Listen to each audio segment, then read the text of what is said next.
Today, we are diving into the incredible story of Galileo Galilei. He was a scientist whose discoveries about the stars put him on a collision course with, well, the most powerful institution on Earth. And his story, it's about so much more than just planets. It's really about the courage it takes to challenge what everyone just assumes is true. I want you to imagine something for a second. What if a new invention suddenly gave you the power to see something that proved a belief? A belief held for over 1,000 years was completely wrong. For Galileo, that wasn't just a fun thought experiment, that was his actual life.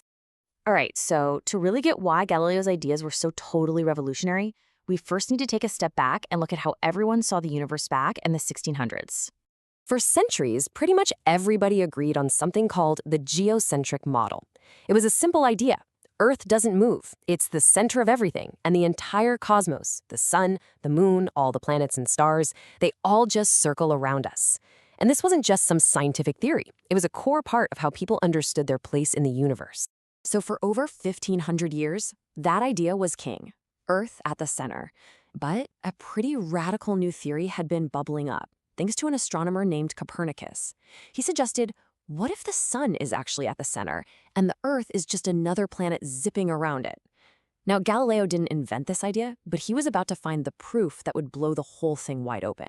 And the game changer? It was the telescope. When Galileo heard about this new gadget that could make faraway things look closer, he didn't just go out and buy one. Nope. He built his own, and he made it way, way more powerful. This little tube was about to become his window to a universe nobody had ever seen before.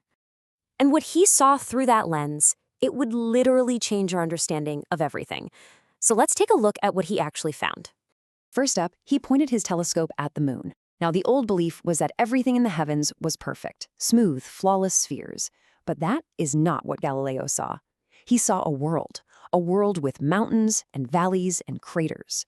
It looked a lot like Earth. Suddenly, the heavens weren't so perfect and different after all. Then he checked out the planet Venus, and he noticed it went through a full set of phases, from a skinny little crescent to a full circle, just like our moon does. Now, this might sound like a small detail, but trust me, it was huge. There was only one way that could happen: if Venus was orbiting the sun, not the Earth. It was direct, visible proof that the old model just didn't work. But the real knockout blow came when he looked at Jupiter. He saw 4 tiny, bright lights dancing around the giant planet. Night after night, he watched them, and he realized they weren't stars. They were moons orbiting Jupiter itself. This was unbelievable. If other planets had their own moons, then it was impossible for everything in the universe to be revolving around the Earth. The old model was officially broken. So, with all this new evidence stacking up, Galileo became a huge supporter of the sun-centered or heliocentric model. But this wasn't just a friendly scientific debate anymore. It was a direct challenge to centuries of established beliefs, and more importantly, to religious authority. Now, Galileo himself was a religious man. He really didn't see a conflict between his faith and his science. He famously argued this point, saying that the Bible's job is to be a guide for how to live a good life, not a literal science textbook. He believed God gave us brains and senses for a reason, to figure out the world for ourselves. But the church leaders saw it very, very differently. To them, saying the Earth wasn't the center of the universe was heresy. And that's a key word here. Heresy wasn't just having a different opinion. It was seen as a crime against God himself, and it was punishable by a powerful court called the Inquisition. The stakes were getting incredibly high. The tension just kept building, and pretty soon, Galileo found himself on a collision course with the most powerful people in Rome. So, how did it all escalate?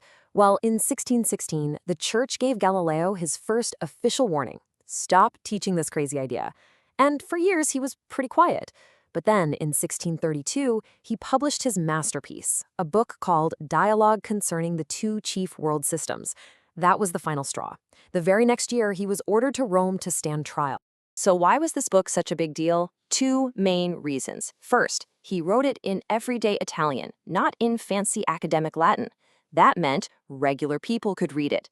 And second, the character in the book who argues for the old Earth-centered view was written to sound like a total fool.